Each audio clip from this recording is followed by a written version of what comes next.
डर डर के देह गरम रगड़ के सूते सखी पियावा पकड़ के हमारे वो कमरे पर चढ़ के सूते सखी पियावा पकड़ के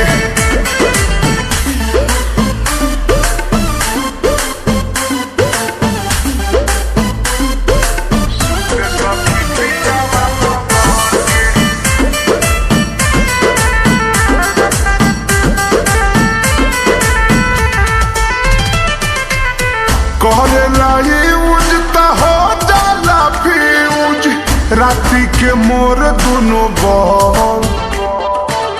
सखी अन्हारे भातार मजा मारे देहिया रहेला मोर दबल चिरौरी करेला यौरी करेला का बताई सखी देहिया के दौरी करेला चूसे बोठला ले चीज बुझेला रबर के हो बुझेला रबर के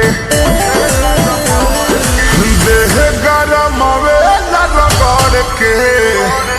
सूते सखी पियावा पकड़ के हमारे वो कमरे पर चढ़ के सूते सखी पियावा पकड़ के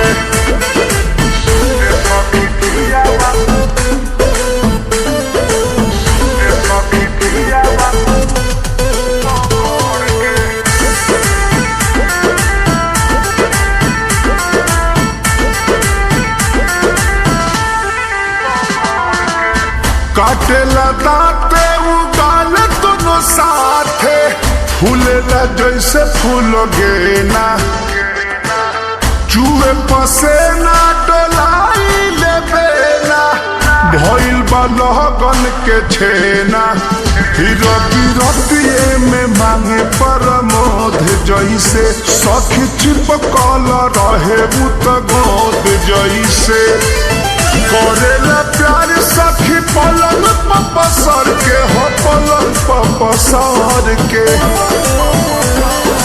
देह गरम रगड़ के सूते सखी पियावा पकड़ के